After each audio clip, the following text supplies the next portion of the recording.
6월 30일 이데일리 조영훈의 시시콜콜 뉴스 브리핑입니다. 오늘은 북한 소식을 먼저 전해드려야 되겠는데요. 3대 세습이 마무리되고 김정은의 1인 지배 체제가 완성이 됐다는 평가를 받을 일이 있었습니다. 김정은 지금 현재 공식 직함은 조선노동당 위원장인데요.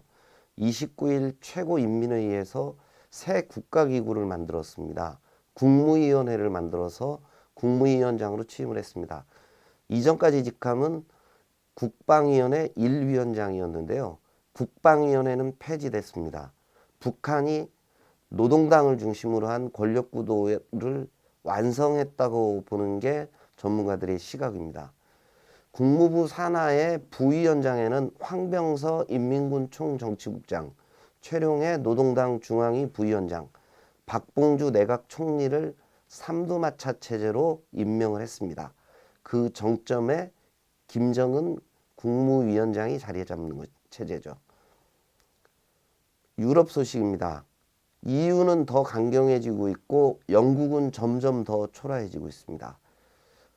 EU 27개국 정상이 어제 벨기에 브뤼셀에서 영국을 배제한 채 정상회담을 진행했는데요. EU가 가지고 있는 4가지 자유의 원칙인 사람과 자본, 서비스, 상품 이동의 자유를 보장해야 EU 시장에 접근할 수 있다는 원칙을 재천명했습니다. 메르켈 독일 총리는 체리피킹이 안 된다고 근원적으로 차단을 했는데요. 영국이 이전보다 더 엄격한 규제를 받아야만 EU와의 접근성을 인정받을 수 있다. 즉 자유로운 교역을 할 수 있다는 얘기입니다.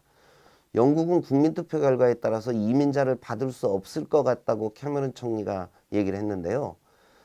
당초 영국의 브렉시트 우려 때문에 EU는 EU 국가 중에서 유일하게 영국에 대해서만 예외적으로 이민자 제한 정책을 허용을 했습니다. 이제는 이마저도 수용하지 않겠다는 게 EU의 강경한 입장입니다. 글로벌 증시는 더욱 안정세가 가속화되는 모습입니다. 어젯밤에도 유럽과 미국 증시는 크게 올랐고 국제 유가도 50달러에 육박할 정도로 상승세를 이어가고 있습니다. 국내 정치에서는 국민의당이 저 뉴스의 중심인데요. 안철수 천정배 국민의당 공동대표가 결국 어제 사퇴했습니다. 두 대표는 어제 총선 홍보비 리베이트 의혹에 대한 책임을 지고 사퇴를 결정했는데요. 박지원 원내대표가 비상대책위원장을 맡기로 했습니다.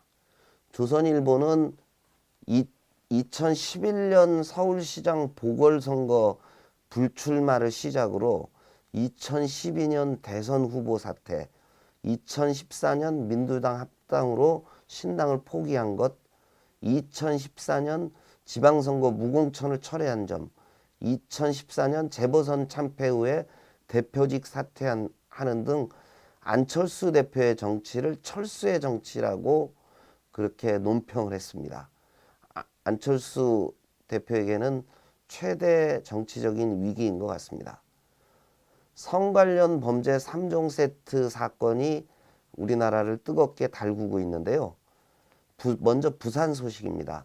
여고생 2명과 성관계를 가진 부산경찰청 학교전담 경찰관 2명에 대한 의원 면직이 취소됐습니다. 스스로 사직한 것 인정을 안 하겠다는 건데요. 현직 경찰관 신분으로 조사를 받겠다는 얘기입니다. 이 가운데 한 명은 아내가 임신한 상태였는데 임신한 아내에게 이혼하고 그 여고생과 살겠다고 얘기를 했다고 합니다.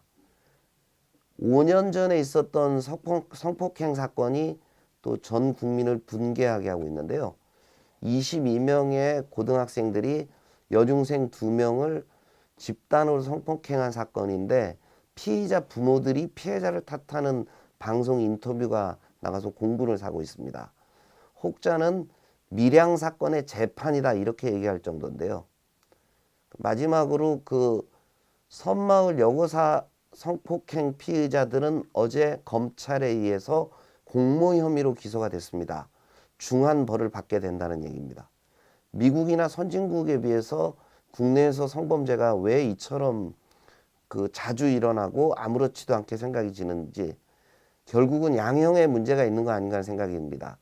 미국의 경우 뭐 종신형을 선고하지 않더라도 뭐 100년, 200년씩 그 실형을 구형한 사례들이 있습니다. 폐륜적인 성범죄에 대해서 양형을 대폭 강화하는 입법을 추진하는 게 맞지 않을까 싶습니다. 미술계에서는 위장 논란이 또 뜨겁게 달아오르고 있습니다. 그 현대 미술가인 이우환 화백의 그림을 놓고 위장 논란이 벌어지고 있는데요. 경찰은 참고인으로 이화백을 어제 조사를 했는데 이화백이 확대경을 들고 직접 감정을 한 결과 13점의 작품이 리듬과 채색 방법 등 다 본인이 그린 것이 맞다고 얘기를 했습니다. 경찰은 아주 황당한데요. 위조범이 50여 점을 위조했다고 자백을 한 증거가 있기 때문에 추가적인 수사를 통해서 규명하겠다는 입장입니다. 미술계는 이에 대해서 어떤 반응일까요? 그림을 그린 화백이 위장 논란에 개입하는 것에 대해서 곱지 않은 시선을 보내고 있습니다.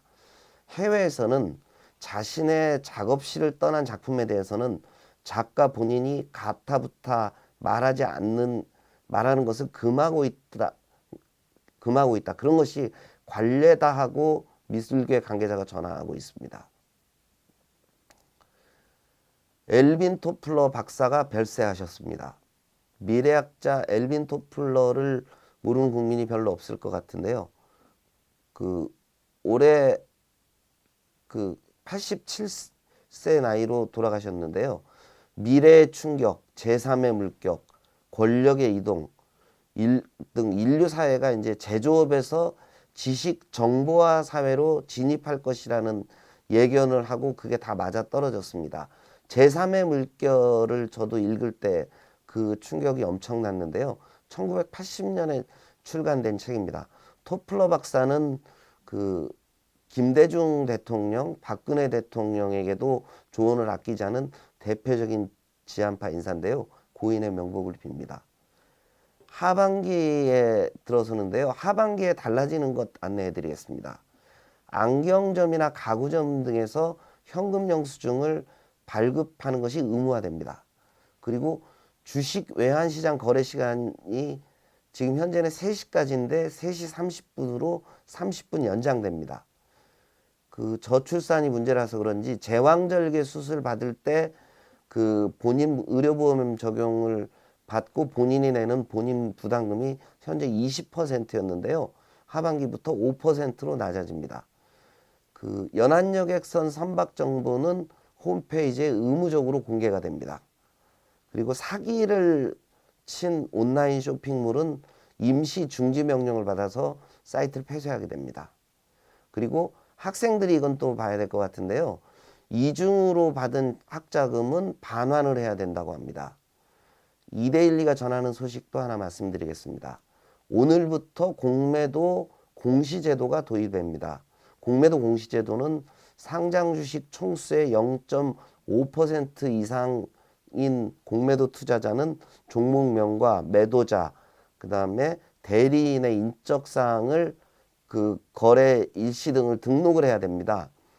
외국인이 현재 공매도 80% 정도, 기관이 20%를 차지한다고 하는데 개미들이 이것 때문에 거래 증권사로 옮길 정도로 민감하게 반응했던 사안입니다.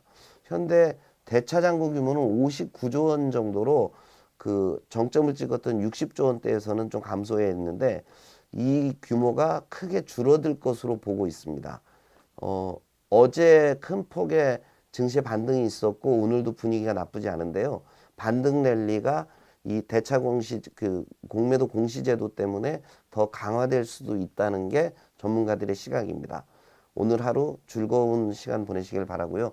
이상으로 시시콜콜 뉴스브리핑 마치겠습니다. 감사합니다.